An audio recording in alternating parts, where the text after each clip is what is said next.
2023년 10월 25일 오늘 수요일인데 함께 나눌 하나님 말씀은 열왕기상 20장 35절부터 43절까지 말씀입니다. 우리 함께 보도록 하겠습니다.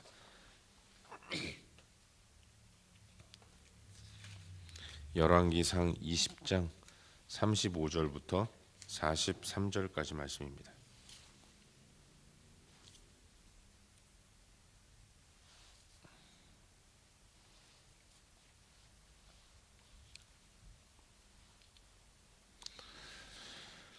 함께 읽겠습니다. 선지자의 무리 중 한 사람이 여호와의 말씀을 그의 친구에게 이르되 너는 나를 치라 하였더니 그 사람이 치기를 싫어하는지라. 그가 그 사람에게 이르되 내가 여호와의 말씀을 듣지 아니하였으니 내가 나를 떠나갈 때에 사자가 너를 죽이리라. 그 사람이 그의 곁을 떠나가더니 사자가 그를 만나 죽였더라. 그가 또 다른 사람을 만나 이르되 너는 나를 치라 하매 그 사람이 그를 치되 상하도록 친지라. 선지자가 가서 수건으로 자기의 눈을 가리어 변장하고 길가에서 왕을 기다리다가 왕이 지나갈 때에 그가 소리질러 왕을 불러 이르되 종이 전장 가운데에 나갔더니 한 사람이 돌이켜 어떤 사람을 끌고 내게로 와서 말하기를 이 사람을 지키라. 만일 그를 잃어버리면 내 생명으로 그의 생명을 대신하거나 그렇지 아니하면 내가 은 1달란트를 내어야 하리라 하였거늘 종이 이리저리 이를 볼 동안에 그가 없어졌나이다. 이스라엘 왕이 그에게 이르되 내가 스스로 결정하였으니 그대로 당하여야 하리라. 그가 급히 자기의 눈을 가린 수건을 벗으니 이스라엘 왕이 그는 선지자 중에 한 사람인 줄을 알아본지라. 그가 왕께 아뢰되 여호와의 말씀이 내가 멸하기로 작정한 사람을 내 손으로 놓았은즉 내 목숨은 그의 목숨을 대신하고 내 백성은 그의 백성을 대신하리라 하셨나이다. 이스라엘 왕이 근심하고 대답하여 그의 왕궁으로 돌아가려고 사마리아에 이르니라. 아멘.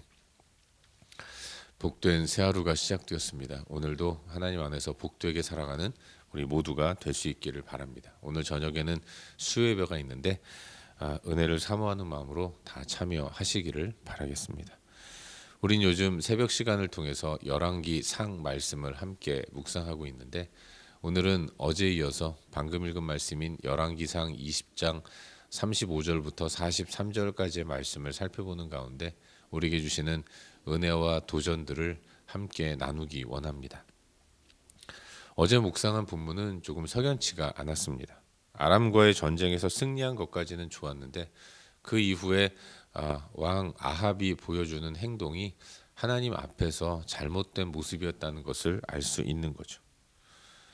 아합은 전쟁에서 승리한 이후에 항복해오는 베나닷을 맞이해주고 받아줍니다. 납작 엎드리면서 나오는 이 베나닷을 바라보면서 너는 나의 형제다라고 이야기하면서 그를 풀어주는 것이죠. 그리고 선대왕 때 빼앗겼던 이스라엘 땅을 수복하는 것, 그리고 자기의 이름을 따서 아람의 수도인 다메섹에 아합의 거리를 만들어주겠다는 약속에 도취되어서 그렇게 이 전쟁이 지극히 사사로운 전쟁으로 끝나도록 아합은 잘못된 행위를 하고 있는 것이죠. 분명히 전쟁은 하나님께서 이기게 하셨는데 모든 영광은 하나님이 받으시는 것이 아니라 아합 자신이 취하고 있는 것이죠. 그래서 이 전쟁이 불의한 전쟁이 되도록 만들어버린 겁니다. 하나님이 이런 문제를 지적하시기 위해서 한 선지자를 세우십니다. 그리고 그로 하여금 아합에게 도전을 주도록 사용하시는 거죠. 선지자 무리 중에 한 사람에게 여호와의 말씀이 임합니다. 그리고 나서 그는 친구를 불러다가 이야기하죠. 여호와의 말씀이 나에게 임했다. 너는 나를 쳐라. 이렇게 이야기를 하는데 여러분 여기 치다라는 단어의 의미는 그냥 장난치듯이 한 대 툭툭 건드리는 게 아니라 그냥 뺨 한 대 때리는 것이 아니라 죽을 수 있도록 아주 강하게 때리는 것을 의미하는 겁니다. 하지만 선지자는 그렇게 하지 않아요. 에이, 과연 하나님이 사람을 때리라고 명령하셨겠어? 이렇게 생각하면서 스스로 판단해서 아닐 것이다 생각하면서 때리지 않게 되죠. 그러자 하나님 말씀을 받은 선지자는 네가 여호와의 말씀이라고 들었음에도 불구하고 순종하지 않았기 때문에 네가 나와 헤어져 너의 길을 갈 때 사자가 너를 물어서 너는 죽게 될 것이다. 이런 이야기를 합니다. 이 일이 실제로 이루어졌고 그는 돌아가다가 사자에 물려 죽게 되는 거죠. 또 한 사람에게 똑같이 이야기를 합니다.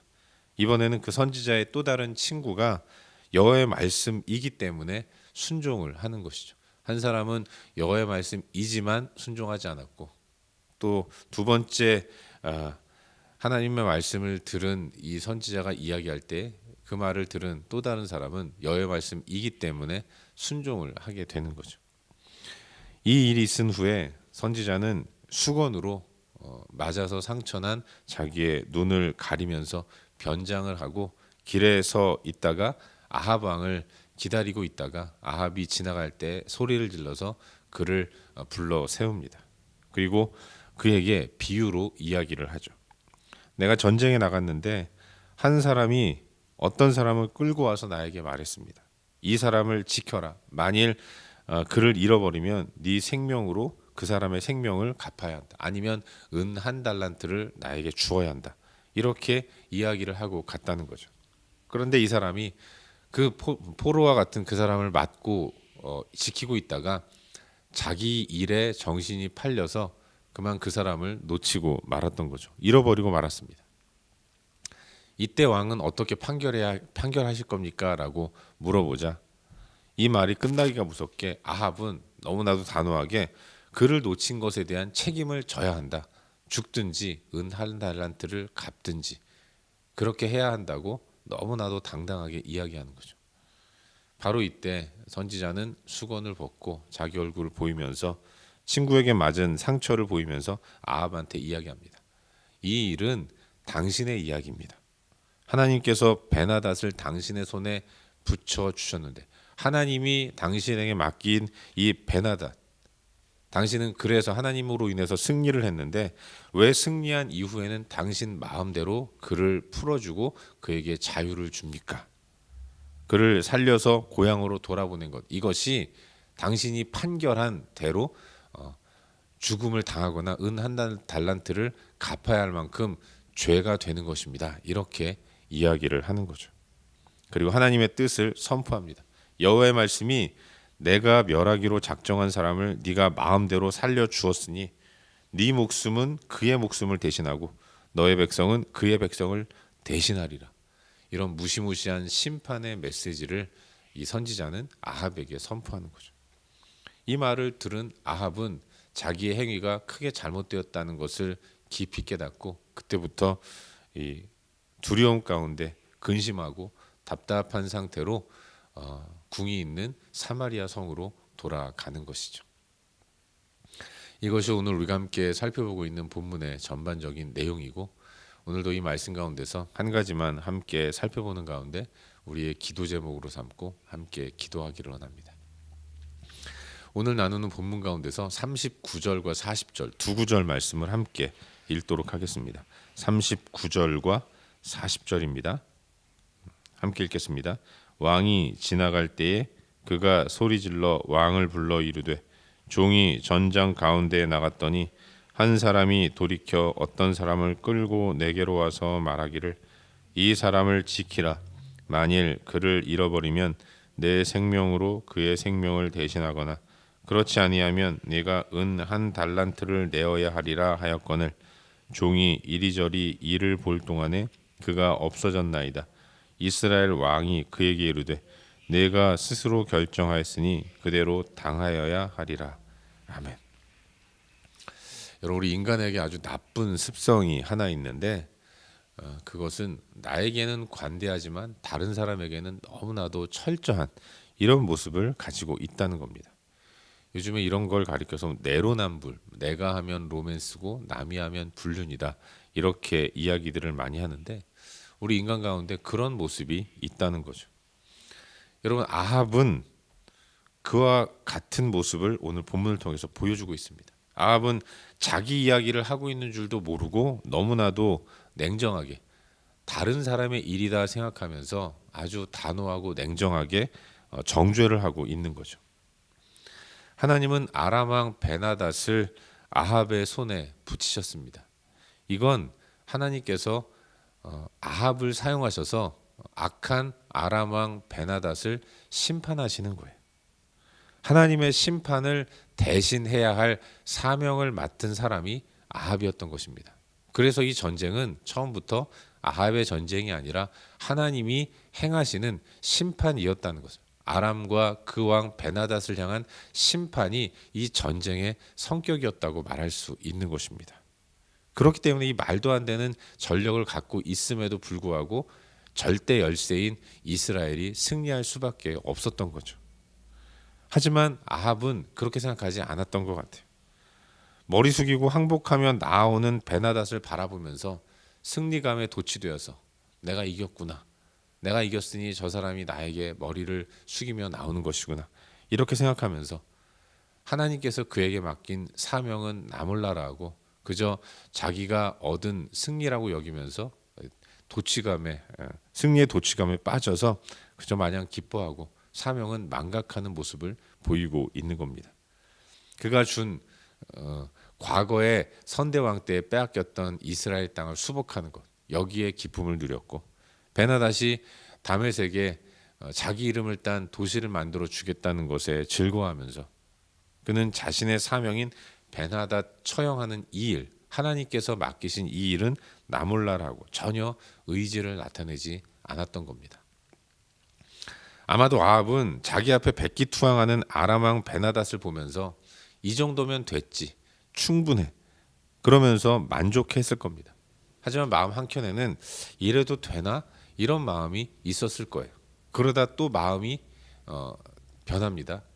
되겠지 뭐, 이겼잖아, 이러면서 자기 자신에게 위로를 주고 만족감을 주고 면죄부를 주는 것 아니겠습니까? 맡긴 사람을 다른 일 하느라 정신을 놓아서 잃어버렸다는 이 이야기를 들으면서 그건 잘못된 것이다, 갚아야 한다라고 말하는 것을 보면 자기가 베나닷을 놓아준 것, 이것이 의로운 행동은 아니라는 것을, 사실은 베나닷을 놓아주면서 그런 마음과 생각을 가졌을 것 같아요. 하지만 그게 자기 일이기 때문에 더 이상 땀 흘리기 싫고 이 정도면 됐지라는 그런 나이브한 마음에 완전히 내로남불, 자기에게는 무한정 관대하고 남에게는 냉철한 이런 모습을 보이고 있는 것입니다. 사랑하는 여러분, 어쩌면 우리의 삶이 그와 같지 않은가 이런 생각을 해보게 되죠. 내가 힘든 일은 남도 힘든 일 아니겠습니까? 남이 감당해내야 하는 일은 나 또한 목숨 걸고 감당해내야 하는 거예요. 하지만 우린 종종 반대로 생각하는 거죠. 남이 하는 일에 대해서는 철저하게 감시도 하고 못하면 정죄도 하고 벌을 주려고 하지만, 그러나 내가 하는 일에 대해서는 뭐 이 정도면 됐지, 이게 최선이야, 나는 할 만큼 했어, 더 이상 어떻게 잘해, 이런 마음을 갖는 경우가 얼마나 많이 있는지 몰라요. 그러다 보니까 우리의 정죄는, 다른 사람을 향한 정죄는 더 거칠어지고 우리의 신앙적 양심은 더욱더 무뎌져 나가는 것이 아닌가, 그런 생각을 해보게 되는 겁니다. 우리의 삶을 돌아볼 수 있기를 바라요. 나는 나 자신에 대해서 관대한가? 그렇다면 이 관대함이 옳은 것인가? 이것에 대해서 한번 생각해 보아야 하고 우리의 마음을 다잡아야 하는 겁니다. 그리고 하나님 앞에서 나의 연약한 모습을 돌아보는 가운데 더 철저한 삶을 결단하는 그런 모습이 우리 가운데 있어야 할 줄로 믿습니다. 그리고 더 나아가서 나에게는 좀 철저하면서 다른 사람에게는 좀 관대한 이런 모습을 갖는 것이 필요합니다. 다른 사람들 너무 몰아붙이지 말아야 할 것은 그 또한 나와 같이 연약한 한 인간이기 때문에 그런 것입니다. 그런 다른 사람에 대한 측은한 마음을 가지고 그를 용납하는 모습이 우리 가운데 있어야 하는 거죠. 제가 존경하는 분 가운데 한 분이 1990년대 초중반에 한국 사회에서 작은 차 타기 운동을 벌였습니다. 이분이 시민운동, 검소절제 나눔 운동을 열심히 하시는 분이었는데, 작은 차 타기 운동을 벌였던 것은 기름 한 방울 나지 않는 우리나라에서 큰 차, 기름 많이 드는 차를 타고 다니는 것은 사치이고 잘못된 것이다, 이렇게 얘기하면서 스스로도 아주 작은 차를 타고 다녔던 거죠. 그때 당시에 이 자신의 사회적 지위와는 좀 차이가 나는 아주 작은 소형차를 늘 타고 다니면서 우리가 검소하게 살아야 한다. 큰 차 타고 다니지 말자. 이렇게 이야기하면서 다녔어요. 그러다 이분이 이제 정년 퇴임을 하셨고 학교에서 교수님이셨는데 학교에서 그만두니까 어느 다른 큰 대학교에서 이사장으로 불러서 이사장으로 그 학교에 들어간 거죠. 이사장에게는 그 학교 재단에서 큰 관용차를 한 대 줬다고 합니다. 학교 일 볼 때 그 차 타고 다니면서 학교 일을 보라고 아주 큰 관용차를 주었는데 이분도 의식이 있어서 작은 차 타기 운동을 했던 분이기 때문에 특별한 학교 일을 할 때만 그 관용차를 타고 다녔는데 그러다가 그때 당시에 제가 사역하던 그 단체에서 후원의 밤을 할 때에 개인 자격으로 축사를 하러 그 장소에 오셨는데 학교 일을 하고 다니다가 시간이 빠듯해서 할 수 없이 관용차를 타고 그 개인 자격으로 하는 행사장에 오신 거죠.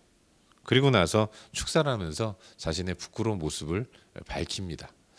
내가 평생을 작은 차 타기 운동했는데 이렇게 이 자리에 올 때 큰 기름 많이 드는 차를 타고 왔다. 나도 참 별 수 없는 존재라는 걸 하나님께서 깨닫게 해주시더라. 이렇게 고백하는 이야기를 들었는데 참 인상적이었다는 생각이 듭니다. 우리가 다 그런 거죠. 어떤 사람이 그 일을 할 때에 마냥 정죄만 하는 것이 아니라 오죽하면 저러겠나. 다 사정이 있겠지. 이런 마음으로 좀 넉넉하게 받아주고 이해해 줄 수 있는 마음이 필요하다는 거죠. 그리고 나에 대해서는 엄중한 잣대로 나 자신을 또 바라보면서 그렇게 철저한 삶의 모습을 갖는 것이 필요하지 않나 그런 생각을 해보게 되죠. 오늘 하루도 그렇게 하나님 말씀에 비추어서 나 자신을 돌아보는 가운데 하나님 말씀의 인도를 따라 철저하게 살아가기를 애쓰고 수고하는 저와 여러분 우리 모두가 될 수 있기를 주의 이름으로 축원합니다. 기도하겠습니다. 함께 기도할 때 주신 말씀 붙들고 기도하기로 나는데요. 하나님 오늘도 나 자신에게 철저한 영적인 삶을 살게 하여 주시옵소서. 다른 사람에게 넉넉한 신앙의 삶을 살아가게 하여 주시옵소서.